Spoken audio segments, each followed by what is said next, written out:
In this video, I'm going to go over the follower in more detail than I did in my last video going over the follower. I went over it in brief, and now I want to go over it in more depth for all of you noobs out there that would like a more thorough explanation of the follower. The follower is an incredible tool that lets you animate your text in a very fashionable way by simply adding a delay on the time that it takes your text to animate. The delay of the follower is the bread and butter of animating your text. So to use the follower, you have to be in Fusion. You have to be in Fusion, and it might look scary to you at first, but if you go by step, it gets a lot easier the more and more that you do it. So if you've never been into Fusion before, that is okay. I'm going to show you how to jump into Fusion and what to look at, what to do, etc. So first and foremost, just open up your DaVinci Resolve software. And by the way, you don't need the studio version for this. You can have the free version. It works just fine for using the follower.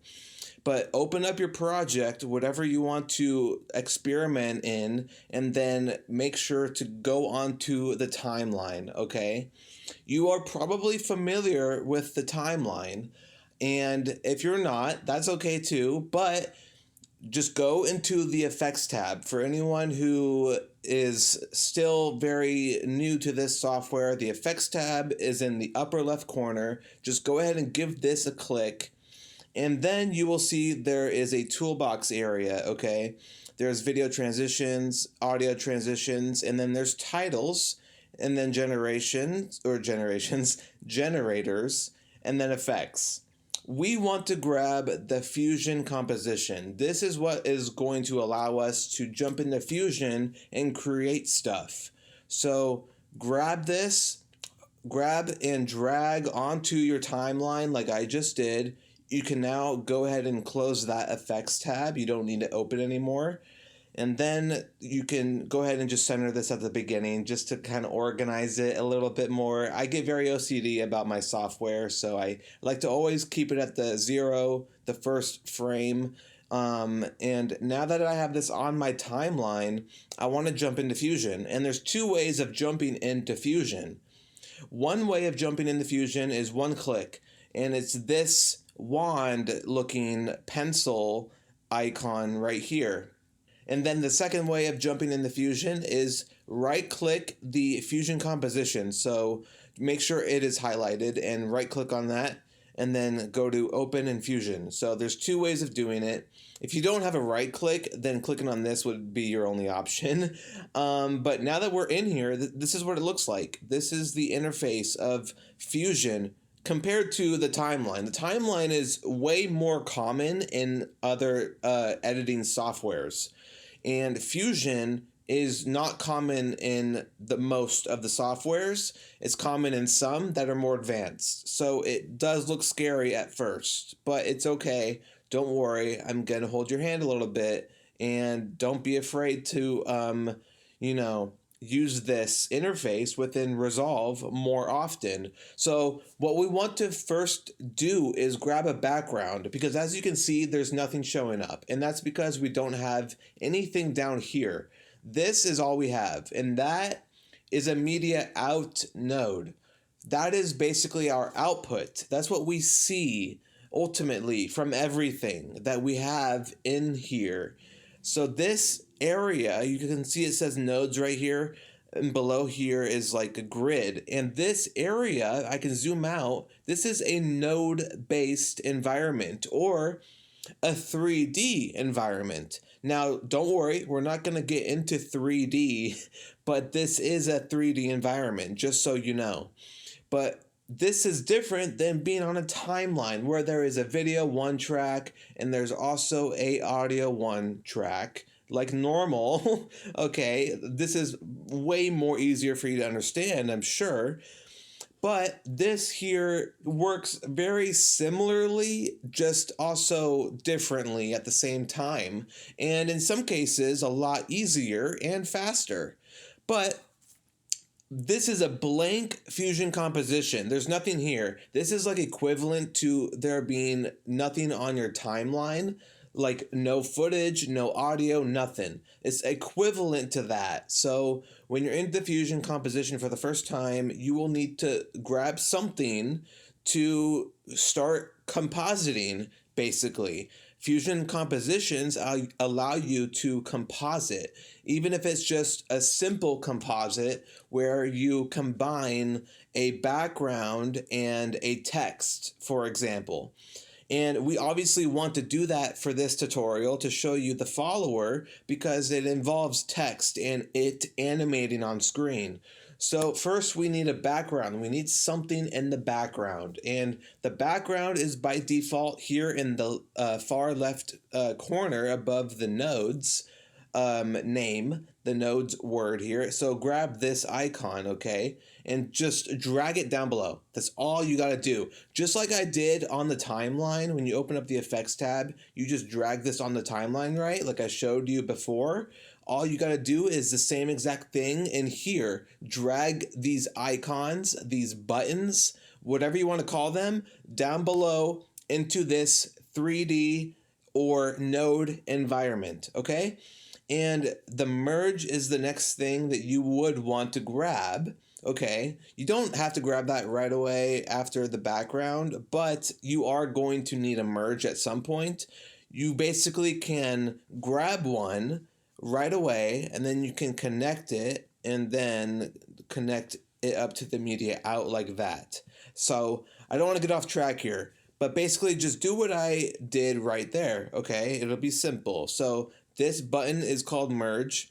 So just follow along and mirror what I'm doing here. Grab that button and drag it down below as well.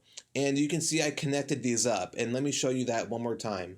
So this background, I can show you, is black, okay?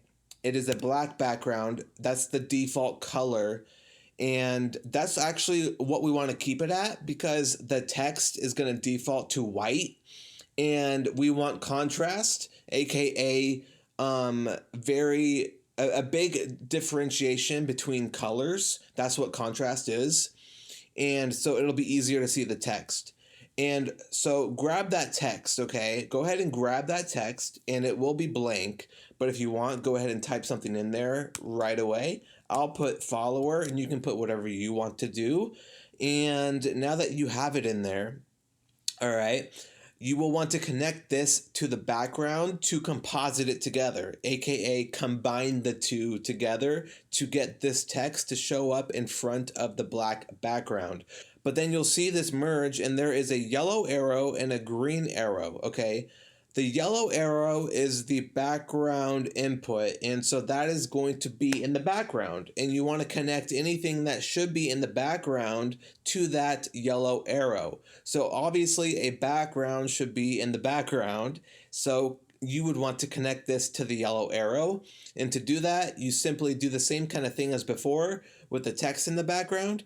You hold down on that square like before, and then you'll see this yellow arrow, and then you can connect this up to the yellow arrow on the merge, okay? And then it should snap into place, okay? So once you've done that, you have connected the merge and the background together, and all you have to do next is connect the text to the foreground. So the green arrow is the foreground, anything you want in the front, anything in front of everything else in the background, which is obviously going to be the text that we want in the foreground.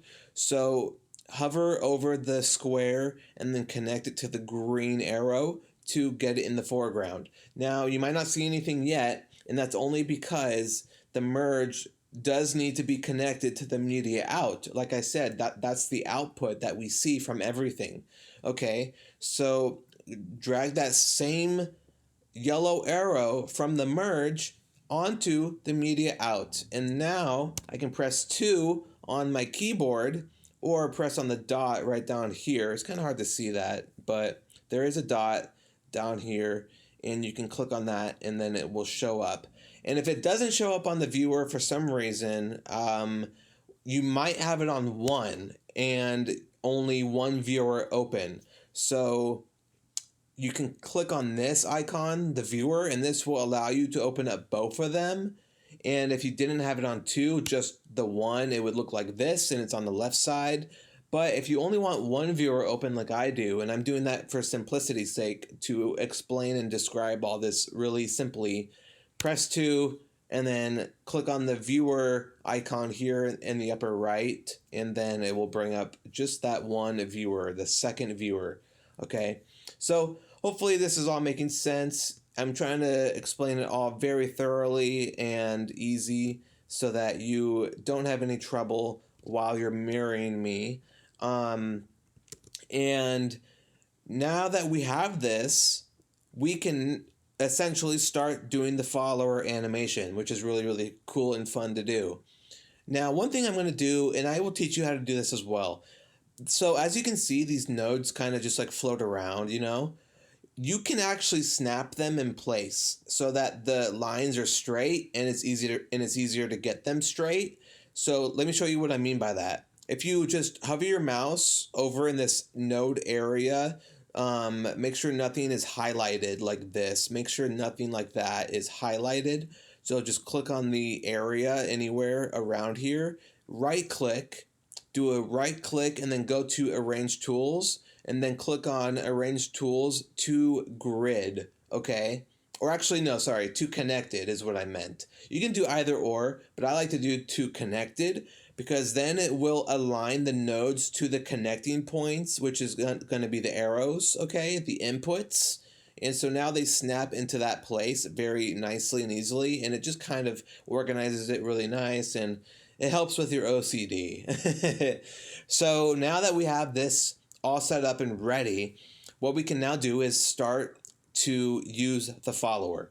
So first you have to enable the follower, and to enable the follower, you simply have to make sure to open the inspector, okay? So go to the upper right and click on the inspector. It might have already been open for you, but if it wasn't, click on that button and open up the inspector tab. You'll see a text box and all these different tabs, layout, transform, etc., and all these attributes or parameters, whatever you want to call them, size tracking, etc. But so the box is what we want to focus on right now. And so click in the box, okay? And then right click, go down to follower, okay? And then it will enable the follower just like that. But we're not done. There's more to do.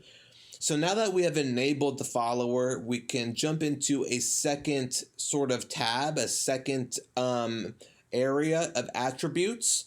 And so this modifiers tab is now available to click on. So go ahead and click on the modifiers tab so that you can get to the attributes of the follower, okay? This is where the follower attributes lie, not in the tools, but in the modifiers, because it's a separate feature. And so you will see that there are these 4 attributes under the timing tab, and this is the main stuff that we want to mess with. This is really what allows you to create that cool follower animation, okay? So the range is going to be either all characters or character range. And I usually just do all characters, and then there's an order. So we're going to animate this, okay? And we can animate it automatically where Resolve just does it on its own. It just has its own system. Or we can animate it left to right. We can animate it right to left. We can animate it inside out, outside in, or random but one by one, which is a fun one to do. Completely random, or a manual curve. I typically like to do left to right, right to left, random one by one, or inside out. And it just depends on your preference. And then next attribute is delay type. And this is simple. It's either between each character or first and last character. If you have one word like I do here, follower, between each character is going to make the most sense and really give you the best it's going to give you the best result with one word, okay? Because with the first and last character, it'll do all of it at once, and it just kind of looks weird. It looks like something that you can do without the follower, and so then there's like no point. The first and last character delay type is really good if you have two words. So if I put follower example, then it would make sense, because then it would do one word and then another word. And I'll show you, don't worry. But basically I'm trying to say that 2 words is good for between first and last character. 1 word is good for between each character. So I'm going to do the 1 word for now to start off with. Okay. And then delay is going to be the actual like amount of delay. Okay, so it can go all the way from -25 to 25. So it can be a huge delay like 25, or kind of in between like 15 or maybe 6. It kind of just depends on the order and the delay type, you know. And then negative delay will be a little bit different. That's kind of like the reverse, and I'll show you how that looks. Don't worry, I'll show you. So now that we have all this in mind, what I want to do first to show you the best example that I've used all the time for like everything is the order of left to right, as it's more common in my opinion. And then between each character will be my delay type, since I have 1 word. And then the delay, I'm going to do 3. 3 is a good number. It's, you know, more than 1 and it's less than 9. You know, it's just a good number right now for a simple example. And we want to animate the position of this text, okay? Because I want it to fly on screen. So watch my mouse cursor. Actually, I could just do this. I basically want the follower to be off screen and come on screen like this, but I want there to be a delay in letters, essentially. So I want the FOLLOWER all to come in separately from each other, not at the same time like a lot of people would normally do, right? So we're going to accomplish that. So to animate the position, you need to go into the shading tab, okay? Which is kind of weird that the position is in the shading tab. I don't know why they still have it in here, but they do. So just, you're going to have to remember that. But basically, go down to the position area, and you can close the properties tab and the softness attributes if you want to get yourself more real estate and just simplify this big selection of attributes and basically mirror how it looks on my screen. So I got the position open right here. So mirror this. Okay, close out the properties, close out the softness, as that is the default by Resolve. And then you'll see this parameter or attribute called offset X and Y. That is the position that we can use to animate the text to move left and right. So, as you can see, I'm going to show you real quick. If I move this X number, it's not doing anything on the viewer. It hasn't moved, right? It just is there still in the same spot. And so that is kind of weird to you, I'm sure. Why isn't it moving? The reason why it doesn't move is because you have to set a keyframe first, which tells Resolve, hey, I want to start an animation at this point. So I'm going to enter in a keyframe or set a keyframe. Okay. And then I'm going to set another keyframe, and I want the word to be at this position on the screen.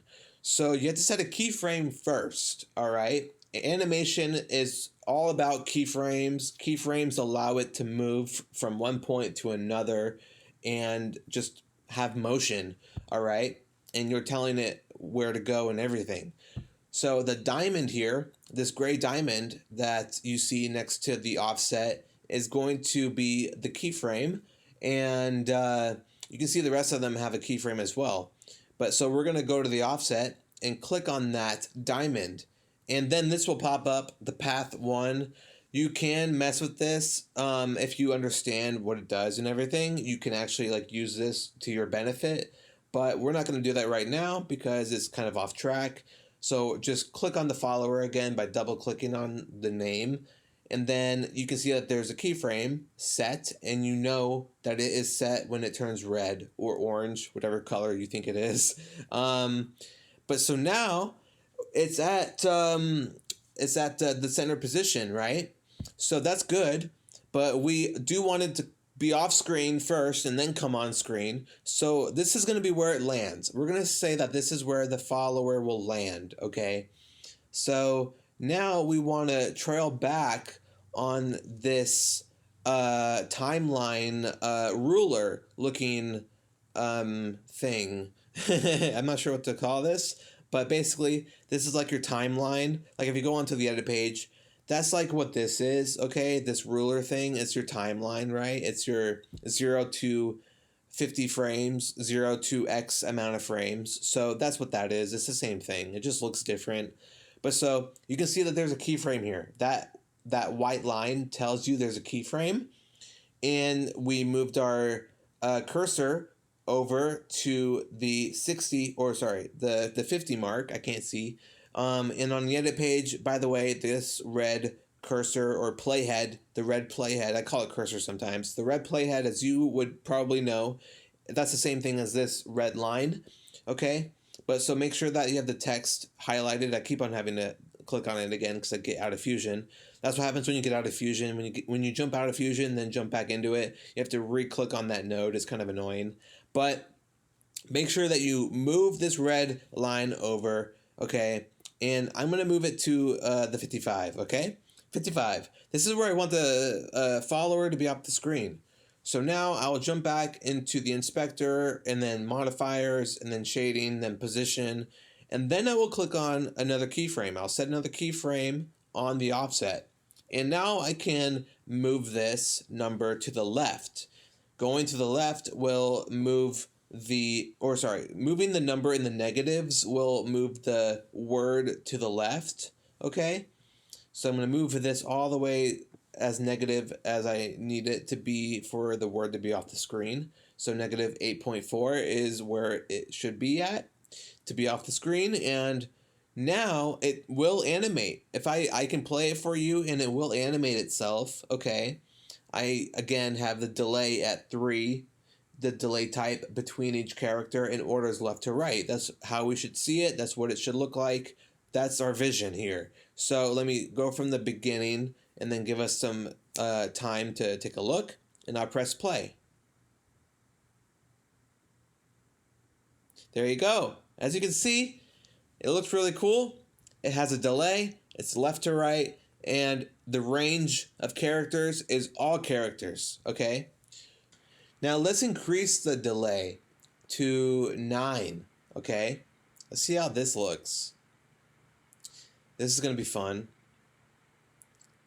They come in a lot slower with a way bigger delay, a bigger gap between the characters. Now I want to show you a -3. I showed you 3 to start out with. Now I'm going to show you a -3. -3 is kind of funny. It's the reverse, right? It comes with the W first and then finishes it backwards. It finishes the word backwards. So instead of the L coming first, it has the W and then the O and then the L rather than the L, then the O, then the W. So the negative delay, like I said, is reverse, and you can do some fun things with it. So I'm going to increase this delay, and that's so cool. I love it. It's really fun. So there's a lot that you can do with the follower. I think it's a very fun animation to do for your YouTube videos, your films, whatever it is that you're editing in your spare time, your personal projects, whatever it might be, your freelance work. You know, you can show off your freelance work to your clients by adding in these new techniques and stuff, these animations. So this is going to be all character range, left to right order, and between each character delay type with a delay of -9.8. And I'm actually going to increase that delay. to like negative 11, 11, 12, 13, whatever. So what this is going to do is keep some of the letters already there because it's in a negative delay. It's a reversed delay from the positive delay. And it's going to finish up spelling the words, but in reverse. It's kind of freaky, isn't it? It's a little bit freaky, I'm not going to lie. It's freaky in a fun way. But yeah, and then this is going to finish spelling out the word in normal order, not in reverse order. It actually starts with the first letter of the word, not the last letter of the word. So changing the order type from right to left and then to left to right will accomplish those two different looks. Left to right spells the word backwards, and then right to left will spell the word in the right order, in the normal order, with a negative delay.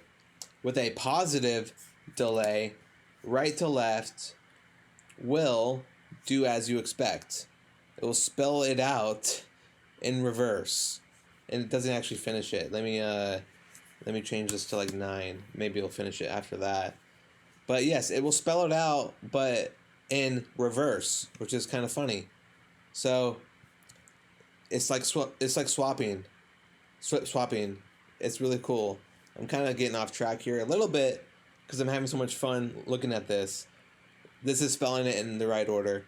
But yeah, there's a lot of cool things that you can do with this. Now what I'm going to do is simply add another word. As some of you would probably have 2 words, maybe more than 2. Who knows? Maybe full sentences. But here's what it will look like. The same attributes will be selected, and this is with 2 words, not just 1.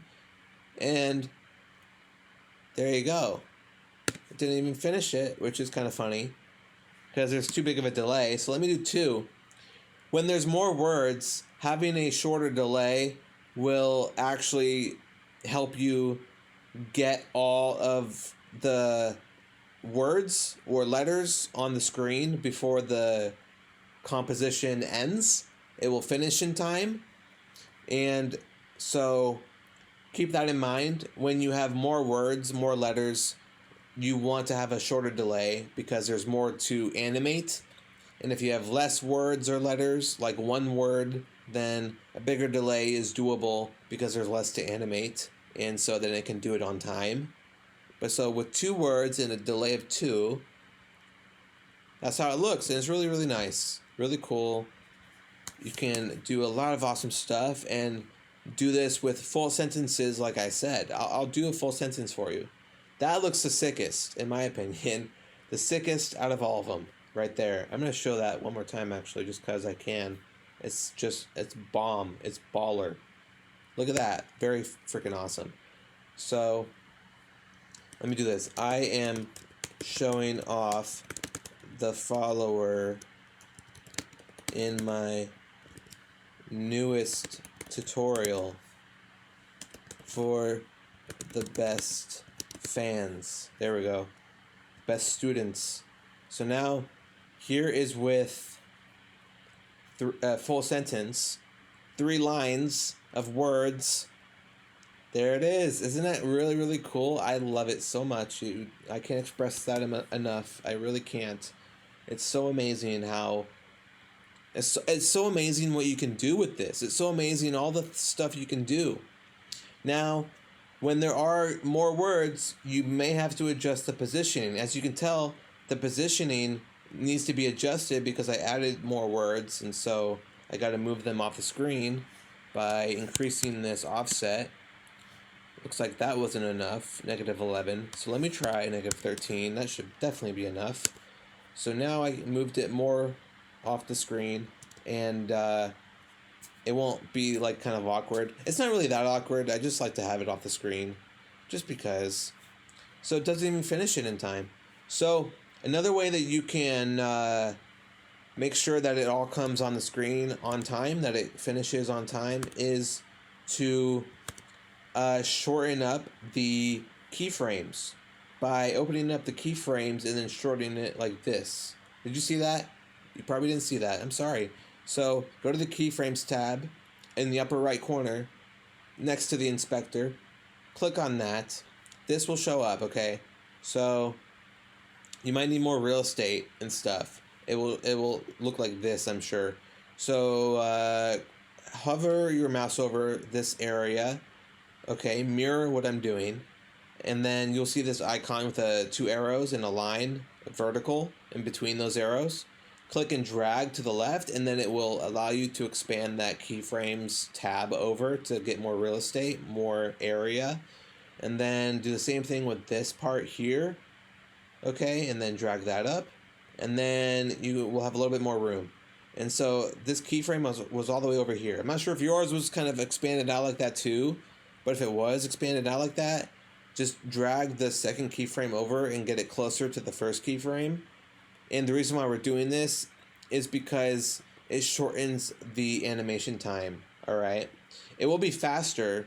It does speed it up, but it will also allow it to finish in time. What you could also do is drag them all to the beginning, okay? Or maybe like within 20 frames at the beginning rather than like 50 or something. So that's kind of on me. I should have changed it ahead of time, but I just wanted to show a quick example and just do it out of the blue, because anything can really work depending on what you're doing. But so now I moved them more to the frame 0. It starts at frame 21. Okay, so almost like a second into the video. And now we can see it's spelling out all of it, right? Actually, I lied. It didn't even finish it all. Let me do, so you could tell it didn't finish it all, and now I'm going to change the delay to 0.5. Yes, you can do decimals. The 0 is going to be the default, and I did 0.5, which is like a very, very small amount of delay, okay? And that will definitely finish it all. It spells it out very quickly. The delay amount is a really big difference in small increments, in small numbers. There's a big difference between delay 1 and delay 3, which is important for you to know. It makes a drastic change. Delay 1 and delay 10 is much, much different. Delay 1 and 3 is much, much different as well. Not to the same degree, but still, there's a big difference, a bigger impact with 1 and 3. But you can see it spells it all out with a delay of 1. Oops. And yeah, it's really unique what you can do with this thing. I'm going to show you 25. And I already know it's not going to finish it. It's too big of a delay. It really is just not going to be enough. But the letters come on the screen after like every 25 frames. Okay? Which is kind of funny. So I don't think I mentioned that yet. But this delay is in frames. So it's, the letters are delayed by 1 frame, or they're delayed by 3 frames, or they're delayed by 5 frames. They're all delayed by frames, not seconds. So keep that in mind when you're doing your delay and your keyframe length. And that's why it may or may not finish, depending on how many words you have to animate. Okay, a 5-frame delay will not help with such a short composition of 149 frames. So, all those letters just cannot come on the screen fast enough with such a huge delay in a short composition with a 5-frame delay. There's, what, like 30 freaking letters in here? So with a 5-frame delay, that's like 30 times 5 in frames. 30 times 5 is 150 frames. So it's simply just not going to be enough. So you got to extend out your composition if you do want to have a bigger delay and like 3 sentences to animate. Okay? Just keep that in mind. But it's really cool if you can do this in your videos effectively and just show people, wow, this is awesome. I'm spelling out what I want to tell you and everything. And I love it so much. I really do. But so this is the follower, okay? There are many of different order types this is right to left, and it does it in reverse. It spells it out in reverse, which is different. It's unique. I'm sure there's a good reason to use this, and I just gotta say that the follower is something that I value very much, and I'm not even sure if like Premiere Pro has this or After Effects. Maybe. I don't use that, so I'm not really sure. But here is Inside Out, and this is kind of funny because it does letters on the right and left, so it's like, you know, it's just like it says Inside Out. This is gonna be the reverse of Inside Out. Outside In is gonna be the reverse, and yeah, you can see that. I like this one better actually. This is kind of fun. That was cool. So this one, what this one did is finish the middle line last, and then the first and last line first, and then Inside Out did the opposite. It did the middle line first, and then the first and last line last. And then Outside In, there we go, Outside In. I don't use these ones as often, I have to admit. I use left and right or right to left, but these are fun too. These are very fun. This one, like, just how it sounds, right? It's freaking funny. It's freaking funny. It does the outside letters first, and then it finishes it off with the inside letters. Random, but one by one. The randomness is always fun to do, because it basically changes every time. It's just not noticeable, since it's all random, one by one, and you just get what you get, you know? So, like, it just will look how it looks, and you have no control over it, but that's the beauty of the random but one by one. It just lets you take what, Owen? What am I trying to say? It lets you put Resolve in the steering wheel seat and take the wheel for you. You know what I mean? Resolve, take the wheel, basically, is what the Resolve, take the wheel is essentially what random but one by one and completely random and automatic will do. Automatic, random, one by one, and completely random are the Resolve, take the wheel type of order type. Alright? So you aren't even really choosing how it does its thing. It just will do what it wants. And it's really cool. And this one's kind of weird looking compared to the random but one by one. But so yeah, there are 1, 2, 3, 4, 5, 6, 7, 8 different options for the order type, and that's pretty baller if you ask me. So have fun with it. Have fun with the follower. And there's more that you can animate than just the position. You can animate the size. If you click on the keyframe and set it, then you can see it in action and make your adjustments how you want. Okay? So you can animate way more than just the position. I'm going to show you the size just real quick and demonstrate how these look as well. So this is with the size and position delay, okay? Looks pretty cool, huh? It's like a worm effect almost.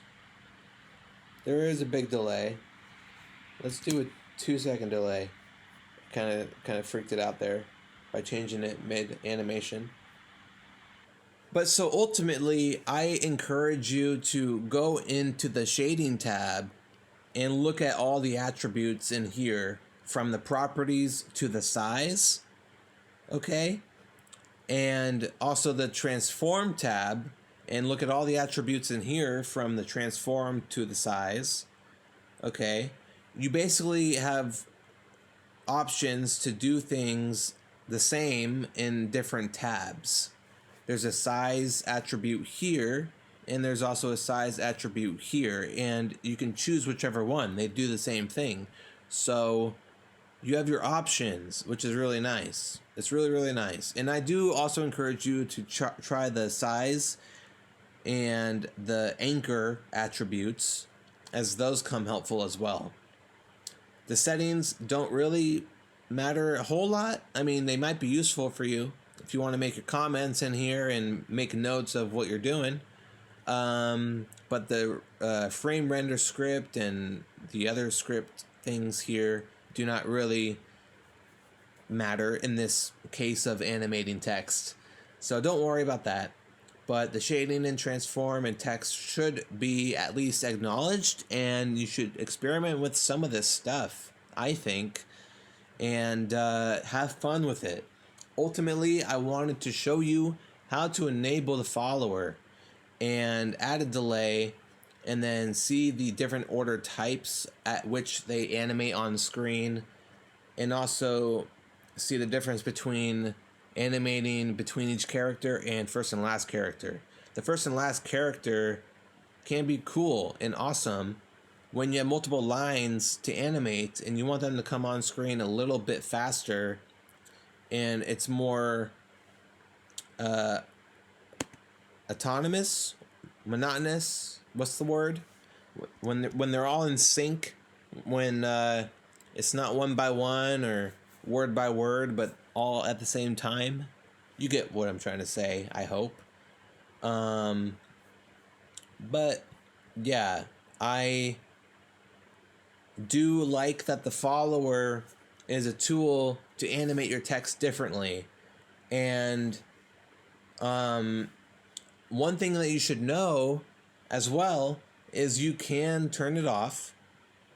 You can reset, or you could simply remove it completely from your text, and that is nice to know. And then you can start all over, or just not do it after all for that one effect throughout your video, and you want to do something else. But that's an option, to be able to remove it, turn it off, or reset. And but that's an option, to be able to turn it off, reset, or just remove it. And then the modifiers tab is not going to show up anymore. You can't click on it because that is going to be a special tab for things like the follower. Basically, when you right click on the text box, by the way, animate, character level styling, follower, key stretcher, publish, all these things, or at least most of these things, to my knowledge.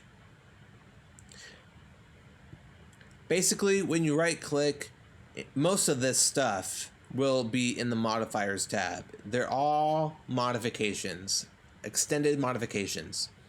And the 3D environment in Fusion might look kind of scary to you, but don't worry. We don't have to even acknowledge all these other buttons and use them and do all these crazy effects and stuff that you would be intimidated by. I understand, I get it. Don't worry, I've been there before. Just know that you can do simple stuff like this in Fusion and do baby steps and learn as you go. Keep practicing and don't get too overwhelmed. It's just that you can only do the follower in Fusion, so keep that in mind. Now, if you wanted to do a shortcut, if you wanted to cheat it by any way means possible to save time or just to be a little bit lazy or something, I guess, you can cheat it and grab a Fusion title, because some of these have the follower built in. They are embedded. These have been made by DaVinci Resolve, and you can instead use one of these if you wanted to save time, or just use it without learning follower, because you don't have time to learn the follower that day. You want to wait until next week or something or whatever. So there are default texts in the effects tab, effects library under titles, that have these preset text titles with the follower, so that you can easily grab and use these in your videos if you want to. You know what I mean? And maybe you do like them a lot, and why build something if you can just grab it straight from here, right? So I get it. Go ahead, do it. By all means. I'm not gonna get mad at you for that. I won't get mad. I won't tell you what to do. It's at your disposal, so why not take it? Why not grab it, But if you want to do something more unique, that's different, that is not a preset by DaVinci Resolve, you will want to create your own, of course, and then you follow all these steps of enabling the follower and then setting your attributes the way that you want them to be. But yeah, you have your options. Like I said before with the attributes, you have your options. There's many ways to do something, and that's really awesome about DaVinci Resolve, is that the software just has so many ways of doing something. So if you don't like one way, you can do it another way. Or if you're having trouble with one way, you can do it another way. Or if you just don't know that one way, there is another way that you probably did learn from somebody else, and yada yada. So it's awesome. And so that's all I have to tell you about the follower. I love it. I hope you love it. Hope you'll learn to love it if you don't love it. And ultimately, I hope you learned something. And if you did, awesome. If you have any questions, let me know in the comments. As this was a longer video, I went over a lot more stuff in thorough detail for all the noobs that are very new to DaVinci and especially new to Fusion. And I don't want you guys to get overwhelmed or intimidated. So I went over it step by step and thoroughly for you guys. So I hope that this was helpful. And if you do have questions, I will answer to the best of my ability. And to let you know, I will also be uploading a thorough, detailed video of character level styling for people like you that may not have gotten enough out of that one video I made a month ago, and or want me to go more in depth and in detail with the character level styling, as that is a popular topic and you guys liked it. I'm going to go over a very in-depth video like this one, and it will be like about an hour long like this one. So stay tuned for that. And if you did make it this far, that's amazing. Since this is an hour-long episode, it's practically like a course. And I appreciate all of you. And without further ado, I will see you guys next time.